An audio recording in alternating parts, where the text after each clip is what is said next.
siguiente programa es para todos.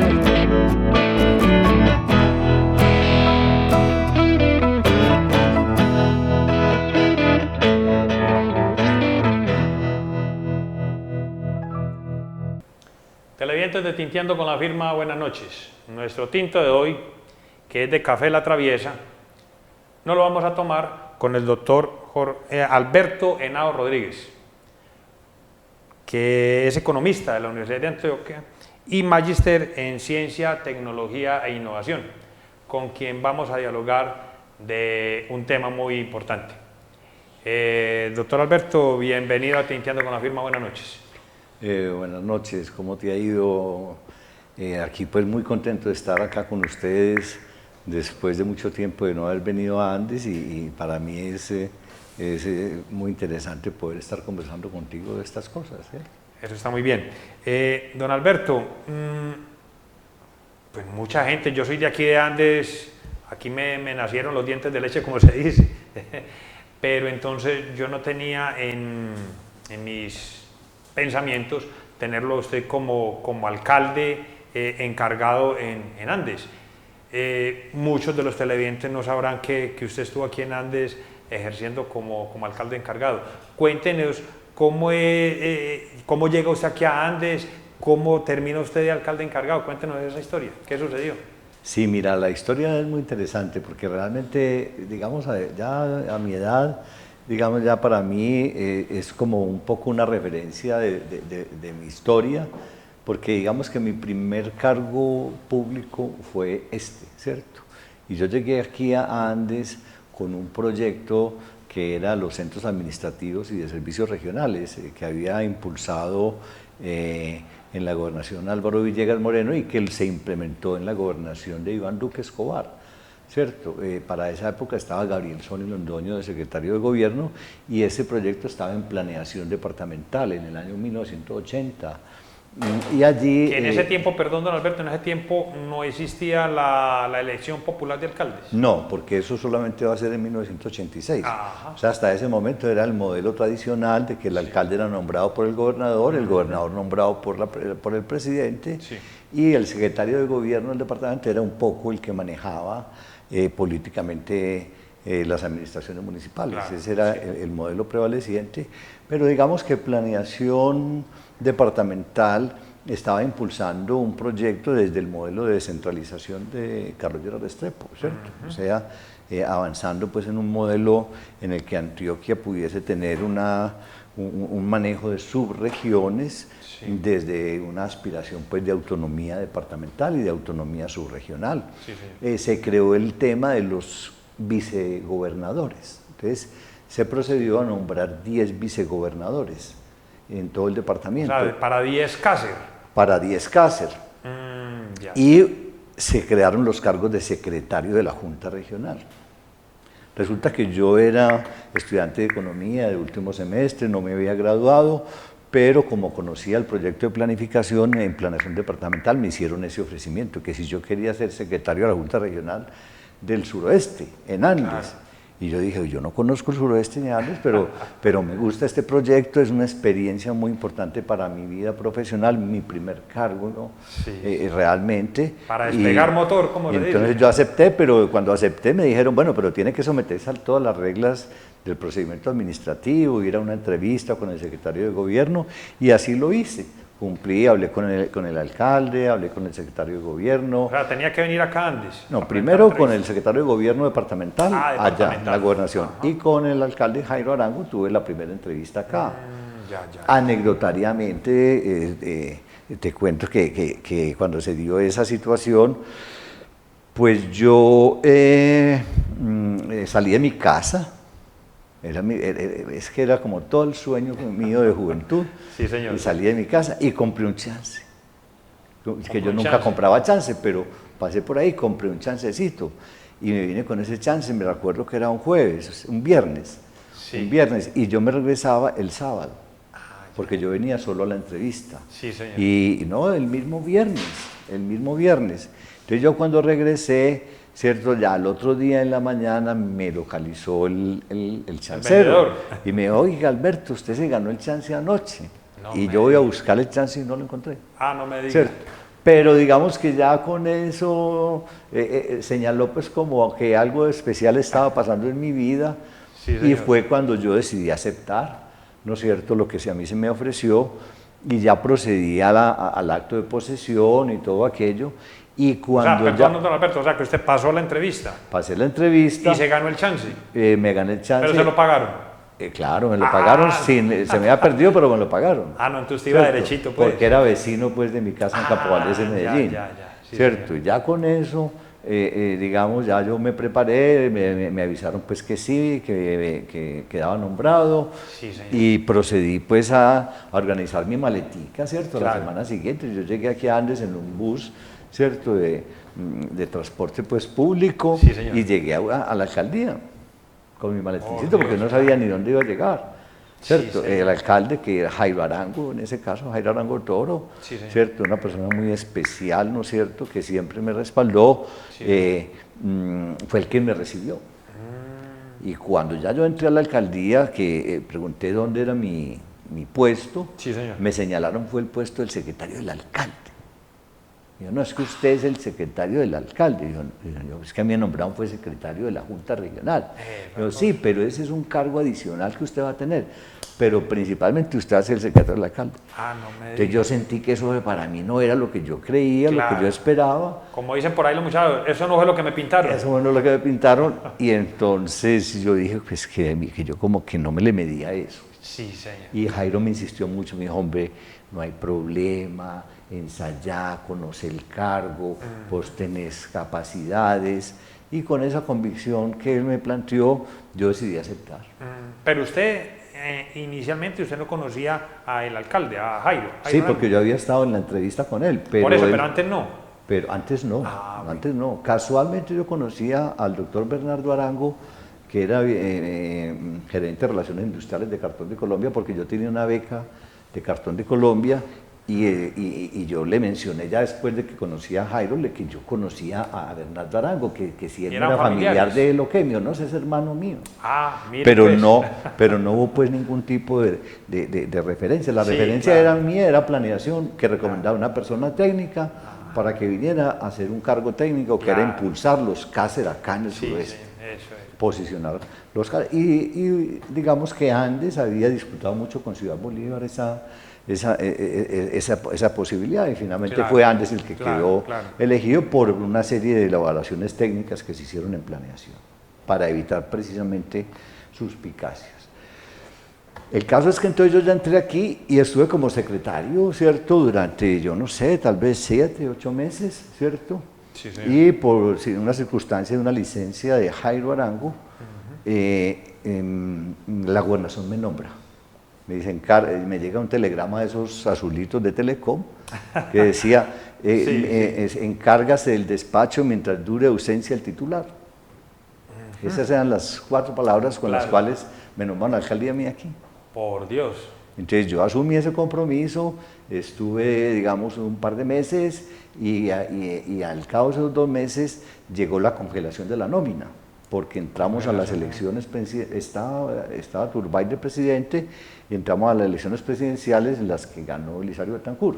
Lo que hoy, esa congelación de nómina es lo que hoy llamamos... Garantías, ley de garantías, es lo que se llama ley de garantías, que era que nadie podía ser nombrado ni retirado del cargo, ¿cierto?, hasta tanto no pasaron las elecciones. Y pasaron esos 6 meses de ley de garantías, o sea que yo ajusté como 8 meses de alcalde, y además de eso me tocaba esperar a que nombraran gobernador, o sea que el presidente nombrara gobernadores, para que el gobernador nombrara a los alcaldes, y ya con ese nombramiento del alcalde se tomara la decisión sobre esos cargos que los pagaba el departamento. Pues eso no salía de la nómina del municipio, sino de la nómina departamental, pero el gobierno departamental giraba a través de rentas la plata y lo pagaba la tesorería, pero pero era departamental. Sí, Esa fue la historia, entonces ya yo vine a estar un año larguito acá, una experiencia pues inolvidable, ¿no es cierto? Porque fue enfrentarse a la administración pública, claro, a la gestión política con el consejo, a las expectativas de las veredas. Pero como nosotros habíamos durante esos 8 meses previos sí, avanzado en el propósito de construir un plan de desarrollo para la región del suroeste antioqueño con una junta regional con todos los alcaldes. Esos alcaldes se reunían, yo era el secretario y de esa junta, o sea, ahí apareció lo que verdaderamente yo quería. Entonces hicimos todo ese trabajo con la junta regional, con los alcaldes para ir configurando ese plan regional. Claro que sí. Desafortunadamente los CASES finalmente la figura de los vicegobernadores se declaró inconstitucional, eso se desinfló, pero la figura regional permaneció mucho tiempo. Sí, ¿cierto? o sea, el CASER desapareció como tal, pero la región estaba pues la región estaba muy bien constituida. Muy bien configurada, muy bien constituida, ¿no es cierto? Y esto sigue siendo lo que de alguna manera consideramos los planificadores un epicentro claro, de una región. El caso es que en ese periodo, vuelvo y te recapitulo, sí, ¿no es cierto? El papel mío era doble. Por un lado, fortalecer la administración del municipio de Andes. Además, porque ser secretario del municipio en esa época era casi que ser un alcalde auxiliar. Un alcalde auxiliar, porque yo tenía que ir al vicegobernador, entonces sí, casi que un vicegobernador auxiliar, pues. Sí, señor. Sí. Porque yo tenía que resolver no solamente los problemas administrativos del gobierno, o sea, todo el tema de las inspecciones, los exhortos, los denuncios, las autenticaciones, sino además resolver los problemas de las diferentes áreas, de educación, de salud, de infraestructura. Entonces yo atendía todas las demandas que el alcalde y vicegobernador me hacía para efectos de asignar recursos de inversión, de formular proyectos, de tal manera que yo pude aplicar mi economía y mi aprendizaje en el tema del desarrollo ahí. O sea que para mí fue una experiencia en lo profesional inolvidable porque me señaló el futuro de lo que soy hoy, ¿cierto? Bueno, don Alberto, pero entonces ¿usted tuvo la oportunidad de conocer, digamos, todos los corregimientos o solo se quedó, digamos así, me disculpa la expresión, enfrascado en el Palacio Municipal? No, yo le puse muy claro a Jairo que yo me quedaba si cumplía 2 funciones. Una, ser secretario de esa Junta Regional y conocer todos los municipios del suroeste, y me lo recorrí uno por uno desde Caicedo, Urrao, Betulia, Concordia, Salgar, Betania, Hispania, que era corregimiento en ese momento, Bolívar, Andes, Jardín, y por el otro lado Pueblo Rico, Tarso y Jericó. Ahí se cerraba el CASER, ¿cierto? Con el municipio se cerraba el CASER. Y la segunda condición que le puse es que yo no me iba a quedar sentado en un escritorio. Entonces yo me recorrí todos los corregimientos, Santa Rita, Santa Inés, Buenos Aires, que se me escapa, Tapartó, San José, y obviamente interactué con el alcalde, unas veces iba él, otras veces iba yo, íbamos a las veredas, a las diferentes comisiones, y ahí sí hicimos una administración pues muy de cara a la comunidad, porque ese era además nuestro enfoque, ¿cierto? Pero entonces, ¿tiene buena retentiva usted? Sí, porque es que esas cosas no se olvidan, y como yo soy planificador, yo he tenido que seguir estudiando todo el departamento, y después de que yo estuve acá, tuve un cargo como jefe de planación en el municipio de Río Negro, y ahí conocí el oriente antioqueño también, otra región con la que trabajé muy en profundidad, pero yo nunca olvido esa experiencia de haber estado acá en el suroeste. Claro que sí, ese primer trabajo no se olvida. No se olvida, y realmente que es una región muy interesante con unos grandes potenciales, ¿cierto? Bueno, volviendo al punto, ¿cierto? Estando acá, al principio yo dije, yo no me voy a quedar cruzado de brazos. Sí, señor. Entonces, había el interés de hacer un plan de desarrollo para el municipio. Eso. Entonces entramos en contacto con el doctor Rafael Arango Toro, que era para esa época vicerrector administrativo de la Universidad de Antioquia, y Guillermo Calderón, que era vicerrector académico. Entonces yo hablé con ellos y hicimos un acuerdo para que se firmara un convenio entre el municipio y la universidad para formular el primer plan de desarrollo que tuvo Andes, por lo menos pues un plan bien formulado, con toda la técnica de planificación. A ver, ese plan de desarrollo, para que el televidente nos entienda, era como la Biblia, como el libro guía de cómo se iba a desarrollar Andes. Sí, tenía dos alcances. Uno, en la parte urbanística, porque el diagnóstico era que Andes tenía muchas dificultades en su ordenamiento urbano, por el tema de las vías, por el tema de las congestiones, por el tema de las construcciones. Sí. Entonces, lo primero era ordenar, ¿cierto?, el territorio desde la perspectiva urbanística, pero además entender que ese urbanismo no era ajeno a la dinámica económica y social. Entonces, también ese plan tuvo un alcance, digamos, de desarrollo económico y social, a pesar de que todavía no se había producido el cambio que se dio ya en Colombia en la Constitución del 91 con los planes de desarrollo municipal ya con ese carácter. O sea que Andes tuvo casi 10 años antes un plan de desarrollo con esas características antes de que a nivel nacional se reglamentara como ley, pues como ley, la ley 152 de 1994, que es desarrollo de la Constitución, ¿cierto? Del 91. Excelente. Bueno, doctor, una vez ya desarrollado que se elaboró ese plan de desarrollo, ¿se ejecutaron obras de ese plan? ¿O a usted no le tocó porque a usted se desplazó, como lo hizo usted, a Río Negro? ¿O en ese lapso de tiempo que usted no estuvo y que ya hoy pues gratamente regresa, encontró obras de ese plan de desarrollo? A ver, la pregunta tiene dos caras. La primera era cuál era la situación de los municipios en esa época. O sea, los presupuestos municipales eran muy precarios. Sí. Eran muy precarios, prácticamente dependían de la nación y dependían de la gobernación.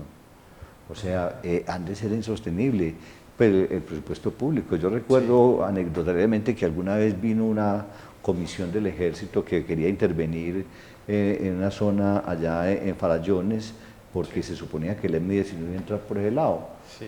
Y llegó el ejército acá, ¿cierto? Y nos pidió ayuda y colaboración. Y nosotros no éramos viables, o sea, no nos fiaban ni gasolina ni restaurante. Sí. Entonces nos tocó decirles, qué pena, señores, no les podemos colaborar mayor cosa, vamos a ver si la bomba nos suelta, y algo nos soltaron, pero no todo. Entonces nos decía el comandante de ese batallón, Sí. ¿no es cierto?, que definitivamente les tocó pues acudir a su faltriquera para poder pagar la comisión, ¿cierto?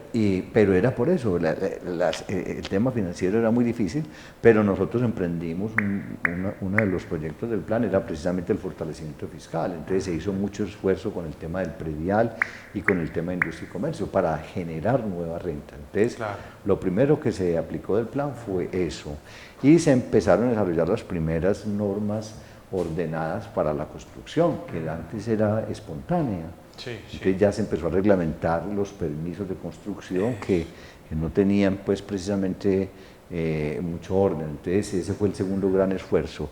Y en la parte de inversión, obviamente nosotros teníamos claro que los CASER iban a canalizar la inversión del departamento.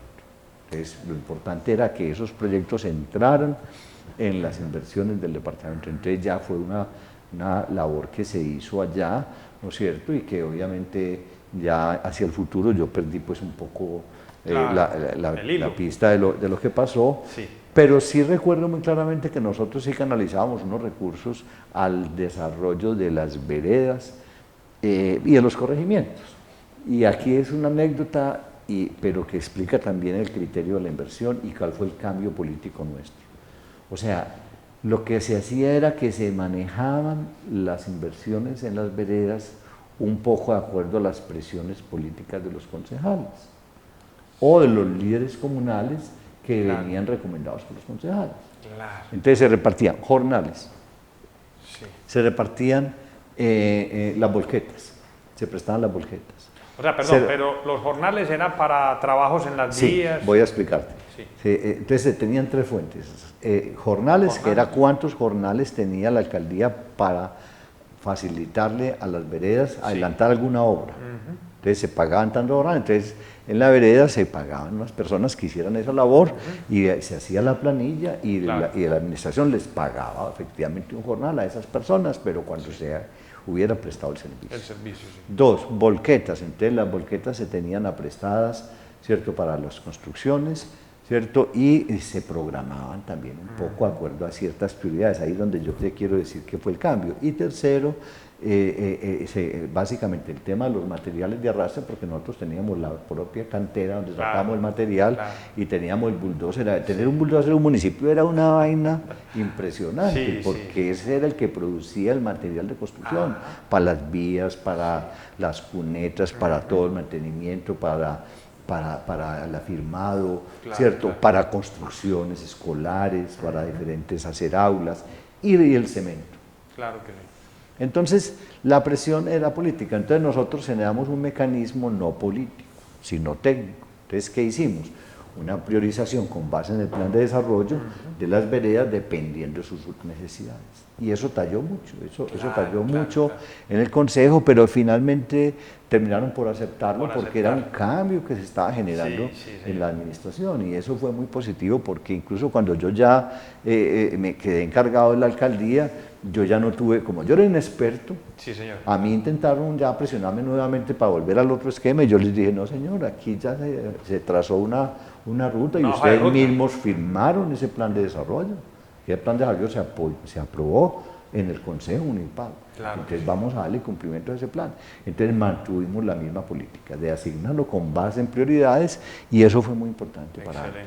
Yo espero pues que eso de alguna manera haya repercutido. Ya después vino la reforma del 86 y posteriormente la reforma del 91 que le dio otra dinámica a los municipios mucho más sólida y digamos Andes en este momento no tengo los datos exactos, pero es un municipio que tiene un presupuesto importante, ¿no es cierto?, que la inversión es una parte significativa de su presupuesto y que de alguna manera ha tenido un desarrollo importante. Entonces ahí hay un tema, no sé cómo quieres que lo miremos, el tema de la dinámica urbanística. Pero antes déjeme tocarle un temita anexo a eso, claro que sí. Digámoslo así, desde ese momento en que se decidió idearse un plan de desarrollo, entonces digámoslo que la Universidad de Antioquia ha dejado huella en nuestro municipio. Sí, es muy buena la pregunta. Miremoslo de esa manera. Sí, primero, pues yo, como les dije al principio, pues yo trabajo con la universidad. Casualmente vine hace 8 días, porque yo he estado como docente en las otras subregiones, pero no había venido a esta subregión. Entonces yo he pasado muchas veces por Andes, por razones de vacacionales, por razones de proyectos de planificación en todo el corredor Antioquia-Caldas, ¿cierto?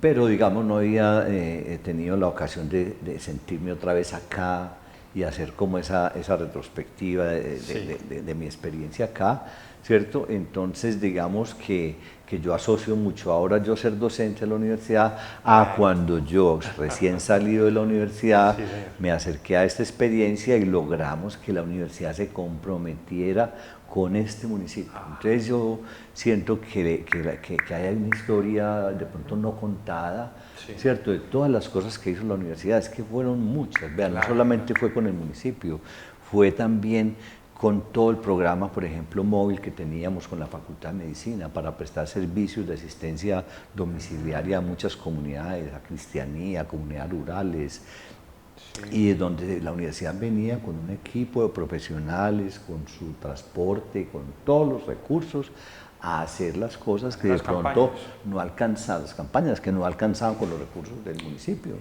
¿cierto? Entonces eso fue un compromiso que la universidad tuvo y digamos que ahí hay una herencia, ¿cierto? Ahí hay una herencia que le hemos dejado y de alguna manera repercutiva que en este momento Andes tiene una sede muy importante para la universidad, ¿cierto? Así es. Hablando de la sede del CASER, que era Andes, que decidió que era Andes, usted hablaba de la rivalidad que había con Ciudad Bolívar. En ese tiempo usted pudo percibir esa rivalidad que siempre ha existido entre Ciudad Bolívar y Andes.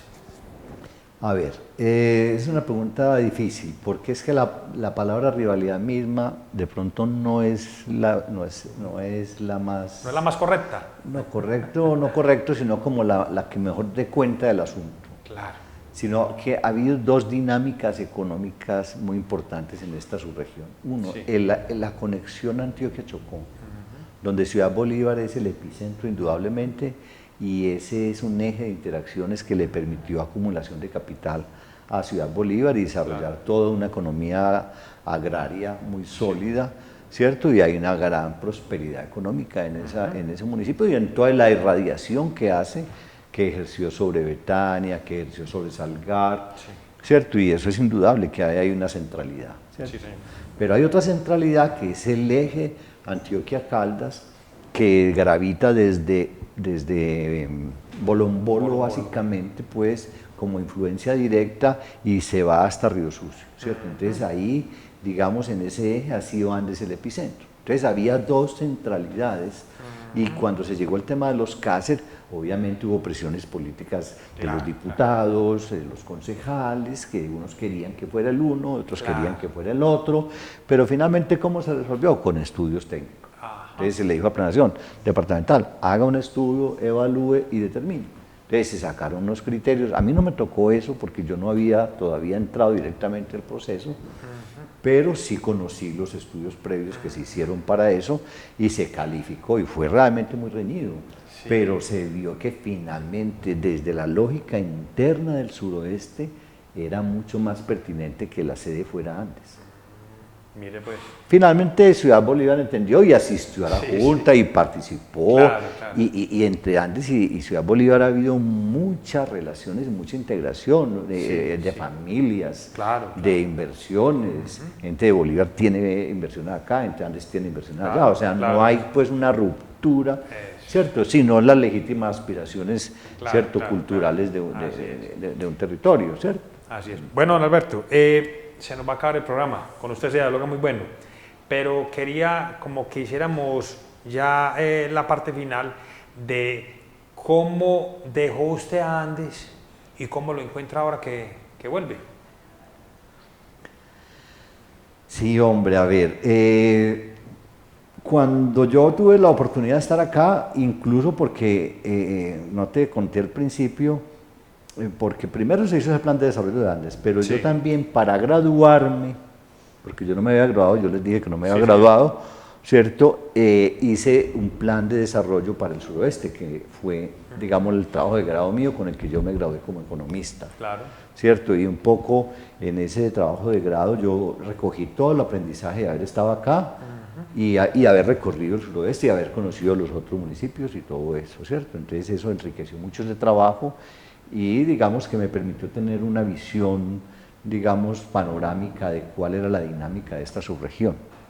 Y en ese momento se podía constatar lo que ya les acabé de contar, ¿no es cierto? En el sentido de que había unas primacías del municipio de Andes sobre todo el territorio y que había otras primacías de otros municipios, pero que había una dinámica. ¿Qué encontré en esa época? Un municipio con una dinámica económica muy importante, pero con una estructura político-administrativa muy débil. Y después de los años que yo he pasado, me he hecho siempre la pregunta. Entonces yo he visto las transformaciones, superficialmente obviamente, urbanísticas de Andes, y la preocupación mía un poco ha sido la misma. Bueno, ¿qué ha pasado con esa estructura urbana? ¿Por qué ese desorden urbano?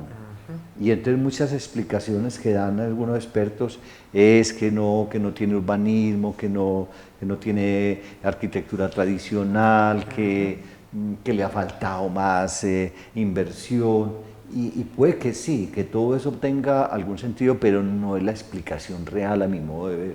Yo también estudié planeación urbana en la Universidad Nacional, no me gradué, pero estudié planificación urbana, o sea que yo de alguna manera tengo mis bases conceptuales pues para lo que voy a decir, sino que la estructura espacial de Andes es una estructura, digamos, desordenada por la naturaleza del territorio, por las condiciones topográficas que le impone el territorio. O sea, no es una ciudad plana, ni siquiera es una ciudad pendiente, es una ciudad quebrada, ¿cierto? Donde tiene planicie, tiene valle, tiene pendiente en el área urbana. Y entonces hacer conexiones espaciales ahí es muy difícil, y sin embargo las tiene, Entonces, primera constatación que yo hago es, ese desorden se ha vuelto una característica de la estructura, o sea, hay que administrar esa estructura, hay que manejar ya obviamente planes de ordenamiento, ¿cierto? Mucho más, digamos, mucho más finos, que trabajen con todo el modelamiento del espacio urbano, con los acabados, con el tema de las alturas, para darle cierta homogeneidad, pero esa es y seguirá siendo la estructura urbana de este municipio, mientras no se piense en una cosa que no hay por qué pensarla, ni que trasladarlo, ni mucho menos que vaya a suceder nada extraño, porque los temas de crecientes han podido tener algunas afectaciones, pero la estructura principal del área urbana se mantiene, ¿cierto? Entonces, esa es la primera. Y la segunda, que he constatado yo como hipótesis, es que el progreso se mantiene y ha sido creciente. O sea, la dinámica económica y social de Andes ha sido creciente. Solamente mire la aglomeración. Cuando usted ve la aglomeración, la cantidad de comercio, la cantidad de industria, nuevos establecimientos, de nuevos visitantes, la capacidad hotelera, esto se mantiene lleno. Los hoteles se mantienen casi full. En semana me decían, no hay una locación. ¿Qué quiere decir? Que esto es dinámico, se parece solamente a Urabá. En Urabá usted no consigue un hotel en semana, lo consigue el fin de semana, porque la gente va a trabajar. Entonces, Andes tiene una ocupación de trabajo. Entonces, una fuente de trabajo, es una fuente de riqueza. Entonces, eso es Andes. Y una administración municipal que de alguna manera se ha fortalecido. O sea, obviamente a eso hay que atribuírselo a todas las reformas recientes, al papel de los municipios, a la elección popular de alcaldes, etcétera, etcétera, y a las dinámicas digamos, urbanísticas asociadas al predial, a la industria y comercio, o sea, hay nuevas fuentes de ingresos para los municipios que permiten que se haga buena inversión. Bueno, doctor, se nos acabó el programa, le agradezco que haya atendido nuestra invitación y excelente conversación con usted.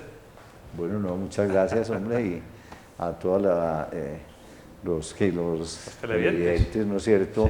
Darles pues un saludo muy especial, ¿cierto? Y mi reconocimiento pues por este bello lugar que es Andes y bueno, que para decirles que para mí pues lo sigo llevando en el corazón después de más de 40 años que pasó esta historia, ¿cierto? Estaba en 1980 a esta parte. Claro, 40 años. Entonces son 40 años ahí más contados, 39 pues.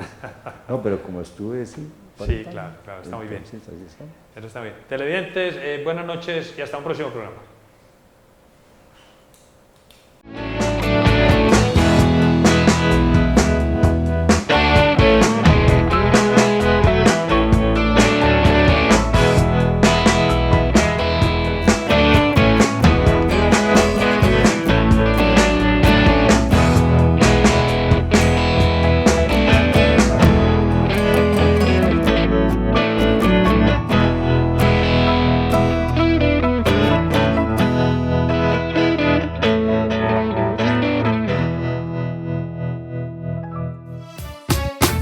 AUPAN, la televisión de los andinos.